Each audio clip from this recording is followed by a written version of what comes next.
Hello everyone, আশা করছি তোমরা সবাই খুব ভালো আছো। আগের দিন তোমাদের সাথে শেয়ার করেছিলাম শান্তিনিকেতনের আমাদের প্রথম দিনের ব্লগটা।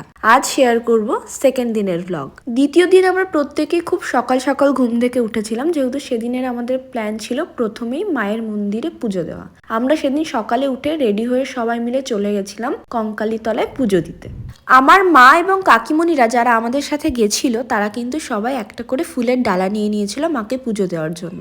এরপর আমরা প্রত্যেকেই পুজো দেওয়ার লাইনে দাঁড়িয়ে পড়ি এবং একে একে মন্দিরের ভেতরে প্রবেশ করে মায়ের পুজো। মন্দিরের বাইরেই ছোট করে একটা মেলা মতো বসেছিল, সেটাও তোমাদের সাথে শেয়ার করলাম।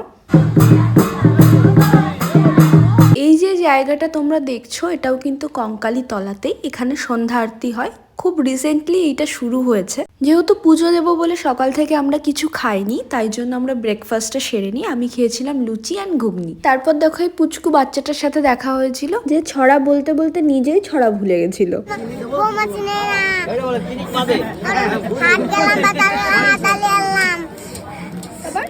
এবার বলো ওই মেন পার্টটা বল। কোনটা? ময়দামুখো বলো। ময়দামুখো দেখতে দা, ভুলে গেছিস। ময়দামুখো টাকা আনছে। কঙ্কালীতলায় মায়ের পুজো দিয়ে ব্রেকফাস্ট সেরে আমরা চলে গেছিলাম সাইট সিন করতে। প্রথমে আমরা গেছিলাম সৃজনী শিল্পগ্রাম নামে এই জায়গাটায়। জায়গাটা দেখতে এতটাই সুন্দর, তোমরা ভিডিওটা দেখলেই বুঝতে পারবে।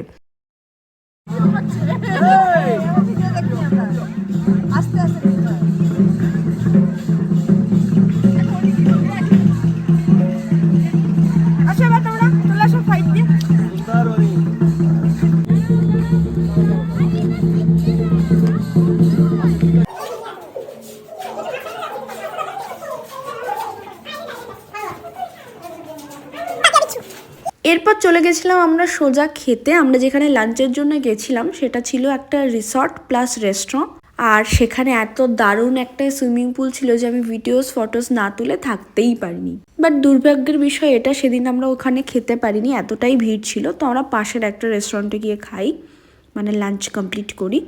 লাঞ্চ সেরে আমরা চলে যাই সোজা হাটে, আর টুকটাক কিছু জিনিসপত্র কেনাকাটা করি, একটু বাউল গান শুনি, তারপর আমরা ফিরে আসি আশ্রমে।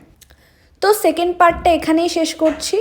এটার কিন্তু আর একটা লাস্ট পার্ট রয়েছে, যেটা ডে 3 ব্লগ। তো সেটাও খুব তাড়াতাড়ি শেয়ার করবো। ততদিন সবাই খুব ভালো থেকো, সুস্থ থেকো, বাই।